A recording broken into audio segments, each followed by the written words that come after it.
Hitting that play button. Ooh,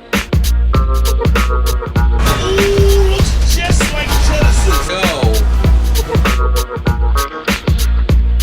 Banjo Kazooie. Sensei and place to be chill, trim machine back with some more Pet React.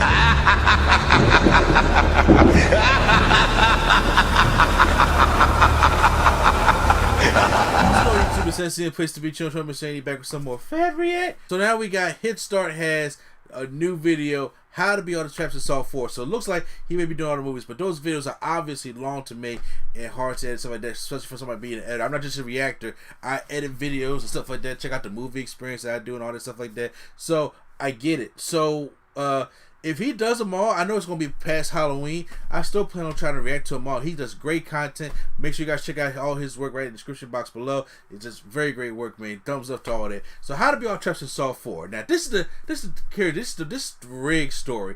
But for those who don't know, it ain't really spoiler. Saw 4, Saw 3 happening at the same time. So there is a couple things that I'm curious. Now I looked at Saw 4. I'm just like, really, Rig? All you have to do was go home. Okay, it's really you do go home, but then, there's a couple other traps in there that I'm curious about too. So let's check out how to get where all traps are Saw 4. Okay, hitting that play. Hey guys, welcome back to the channel. Today we'll continue looking at the Saw movies and how to beat them. After the first 3 entries comes Saw 4, which has some of the most complex and extreme traps yet.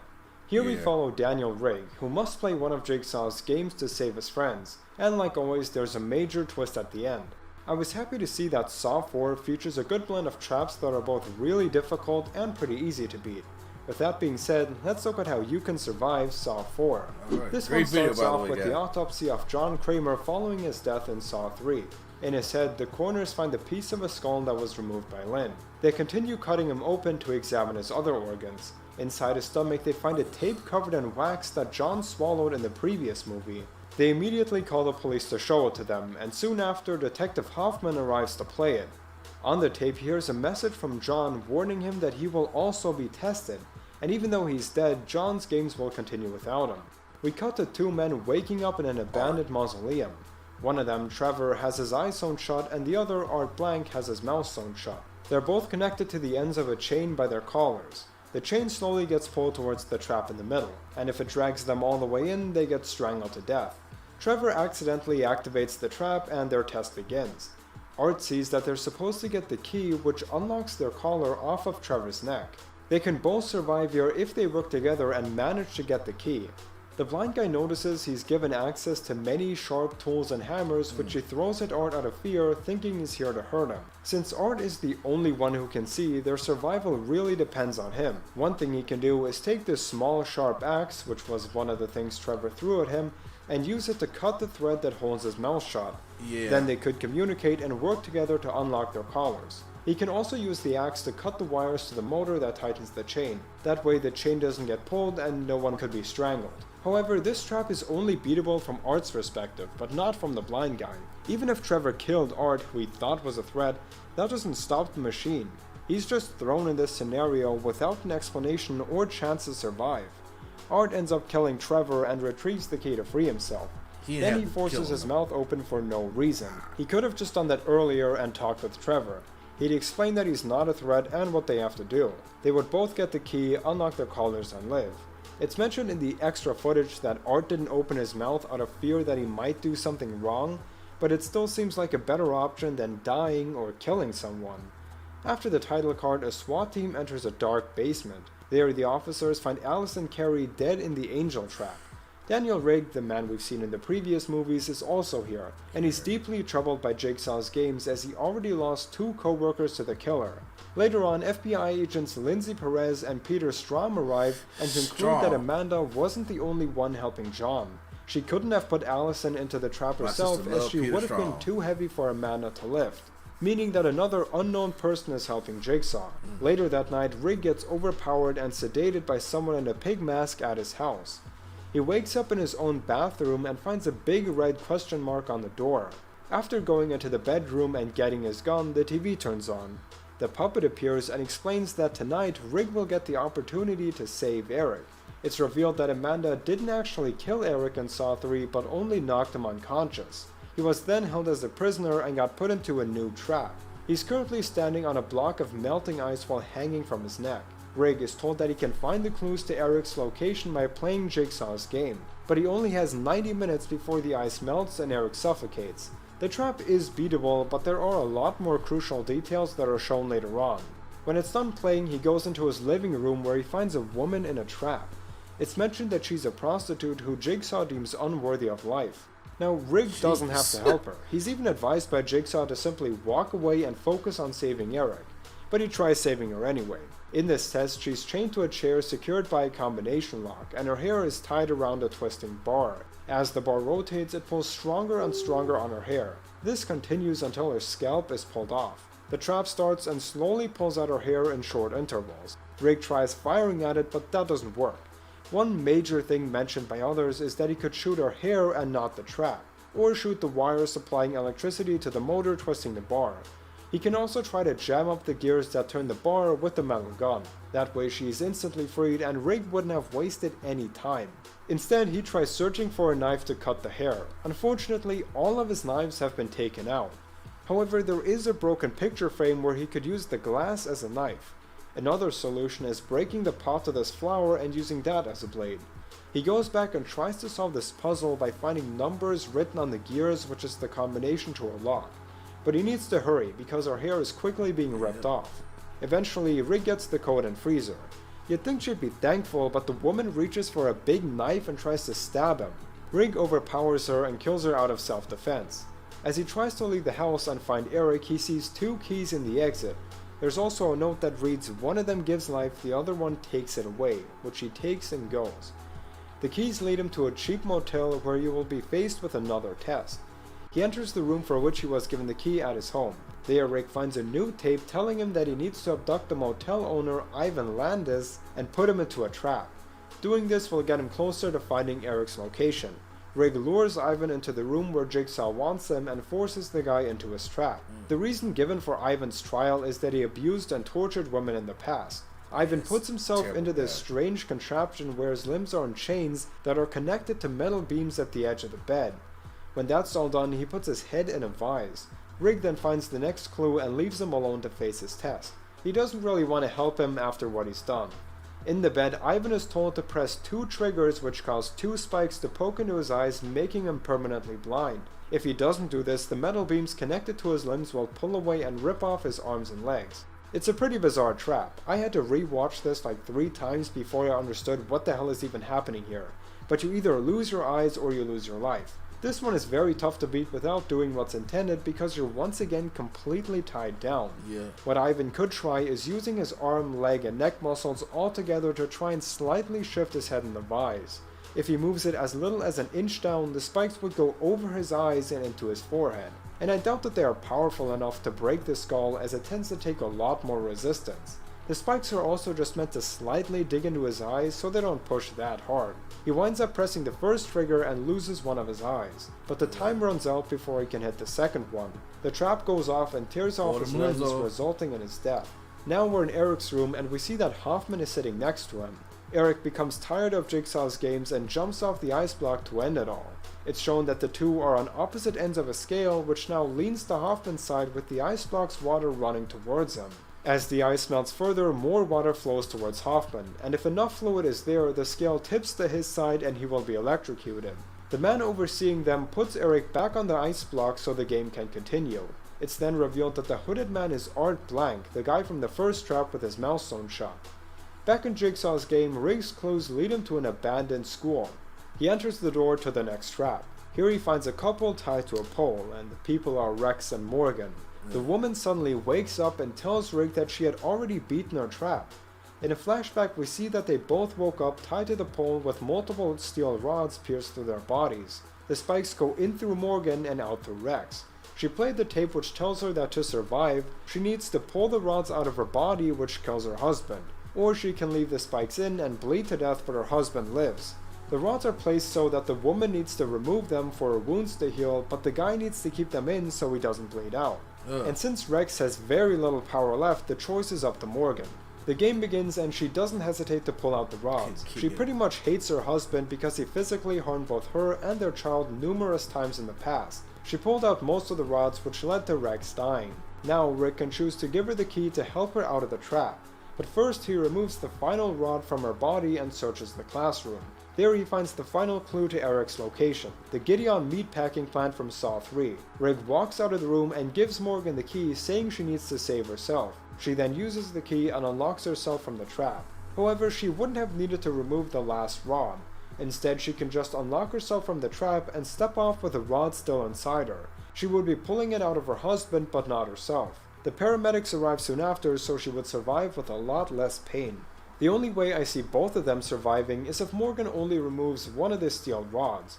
Then she can take the rod's sharp end and cut the leather straps that tie her to the pole. Alternatively, she can use the rod to try and get the projector to smash the glass part, using the shards to cut the straps. After the straps are cut, she could release herself in a way that she pulls the rods out of herself, but leaves them in the husband. That way Rex has a much higher probability of not bleeding out. Even though cutting leather can sometimes be really tough, she does have quite a bit of time. But the woman manages to survive on her own, and maybe it's better she freed herself from her husband. The FBI agents arrive at the classroom minutes later. Morgan did survive and tells them that Riggs saved her. Perez then gets a call and figures out that all the people in this game are criminals, and everyone is represented by the same lawyer, Art Blank, the guy monitoring Eric and Hoffman. Back with Eric, he again tries to jump off the block but fails and is put back. Art then tells him that he simply needs to wait out the remaining time and is free to go. He then gives Eric a revolver with one bullet, telling him to use it carefully. Meanwhile, Strom finds John's ex-girlfriend Jill and asks her what's going on. In a flashback, she tells him that Art Blank and John knew each other quite well in the past. The two were business partners in a construction project. However, after getting cancer, John wanted out, and instead focused on setting up these crazy games to kill people. It's then revealed in a flashback within a flashback that Jill was pregnant with John's baby. Unfortunately, she had a miscarriage when a man named Cecil slammed a door in her stomach during a robbery. Not long after, John set up a trap for him. A few days later, Cecil was kidnapped and sedated. He wakes up in a room strapped to a chair while John is still setting up the trap. He tries to free himself but notices blades underneath his hands, meaning that he can't use them. Cecil tries to reason with John, but following 2 minutes of talking, a box of knives is put in front of his face. What he needs to do is lean forward into the blades, and if he goes far enough and hits this bar with his head, the hand and leg restraints are opened and he beats the trap. He slowly leans forward into the knives and it looks quite painful, but eventually he manages to free himself. Unfortunately, he tries to attack John but stumbles and falls into a bed of razor wire and dies. Now Cecil's key advantage here is that he wakes up before John puts the knives on his head, and that John gives his 5-minute villain speech where he walks around the lair. This is very important because if you look very closely at his hands, you can see that they are being held in place by this handcuff thing, which is locked by these pins. The good news is that they're completely accessible from the start, so while John is walking around the lair, Cecil can bend down and pull the pins out with his mouth. Then the locks to his hands would open and he could free himself and escape, or kill John. The pins are also connected to the spar which he can hit with his head, exactly like he would have to do when the knives are there, just without the blades. I'm confident this would work because when John puts the contraption on his head, he never touches the bar with the triggers again. There wasn't anything else that was activated. I think John simply hoped that Cecil wouldn't notice. Once the knives are on your head, you can try pushing through them with your hair first to have at least a little bit more resistance, and there's a lot less visible scarring afterwards. We go back to Jill talking to John, who tells her to leave him alone, so they broke up and are no longer together. When that flashback is done, we're back in Jill's interrogation. Strom takes a quick break and finds a newspaper that shows where Eric and Hoffman might be. He yells at Jill to tell him where it is, even though the location is right there in the picture. Meanwhile, Rig arrives at the meatpacking plant. Eric, Art, and Hoffman then see that the door is rigged to a mechanism that releases 2 big ice blocks that will smash Eric's head if someone opens it. Eventually, Strom also enters the building. Back in the room, Art reveals that he has a spine cutter strapped to his back. It turns out that after the mausoleum test, Art had this device put onto his back and was forced to set up and oversee this game. If the 90 minutes run out and the door is not opened, the device will unlock. However, if someone goes through it, it's automatically activated and cuts the spine. So for Eric and Art to survive, Rig cannot find them. This goes directly against what Rig thinks because he's trying to get to Eric to save him. Then we see that this movie takes place at the same time as the third film, meaning that Jeff and Rig's games are happening simultaneously. Rig approaches Eric's room and is about to enter, Eric screams to not open the door, but Rig can't really hear him. As he comes closer, Eric shoots him, but he still walks in. The ice blocks drop and kill Eric. Yep. Rig also shoots Art in the chest, thinking he's the killer. The scale then tips to Hoffman's side, meaning that he should get electrocuted. However, Rig, Art, and Hoffman are all still alive. The injured Art reaches to play a tape, but Rig thinks he's pulling a gun and shoots him. It starts playing and says that Rig didn't need to find Eric to save him. All he had to do was wait out the time. The whole game was a test to see if Rig could let go of his obsession to help everyone. Such a good prank. Hoffman then comes up behind him and it's revealed that he was John's accomplice the whole time. But how can Eric and Art Blank beat their traps and survive? Okay, really quick guys, this was one of the tougher traps, so my solution isn't the greatest, but if you have any suggestions, make sure to let me know in the comments. When Rig approaches, he hears Eric screaming, but doesn't notice he's telling him not to come inside. What Eric can do is shoot the window to the door before Rig charges in. That way Rig would either be scared off by the gunshot, or he would properly hear Eric and take his warning to not come in. The 1 second goes by and they all live. Of course, this method is a little speculative, still I think it's better than what Eric did, because he waited to shoot him until the last second where Rig is already at the door rushing into the room. Firing off a warning shot a few seconds earlier seems more likely to buy him that 1 second, because if it's the police that wants to help him, the open window allows them to communicate. If it's a threat, scaring them off and delaying them with a warning shot seems like a better option than gambling on whether they're coming in and waiting up to the last moment. What Art can do is block the door with the desk for example, which would stop Rig from entering. He can also break the glass to the door, so when Rig approaches, he can tell him not to enter or they all die, and Rig has seen enough of Jigsaw's games to understand what that means. They only need to slow Rig down for 1 second and they all live. Now Hoffman is of course in on the game and could intervene with Art at any moment, but if he would do that and get out of his chair to stop Art, Eric could easily put 1 and 1 together and realize that he's in on it. So he would probably use the gun to shoot Hoffman. And even though Amanda is also monitoring the game, at this time she had already been shot by Jeff, so Art could try blocking the door and no one would give him orders against it. It's at the very least worth a try when facing certain death as Rig enters, because it's either maybe live or definitely die. Anyways, at the same time Strom is standing in front of the room where Amanda shot Lynn and Jeff killed John. He walks into the room and Jeff aims a gun at him. Strom shoots him and sees that everyone in the room is dead. Hoffman then exits the meatpacking plant, leaving the injured Rig there and locking Strom in his room. And that's by the way why the tape in the beginning told Hoffman that he won't get away untested. John still wants a real trial for Hoffman. That's it for this video. Again, let me know how you would beat the traps. I hope you enjoyed it and that I get to see you guys in the next video. Thanks for watching. Bye. So yeah, that was so fun. Like I was saying, Rig, I was like, once again, you never know what you would do in a situation. I was like, my God, that 1 second, bro, just to go home, just to go away.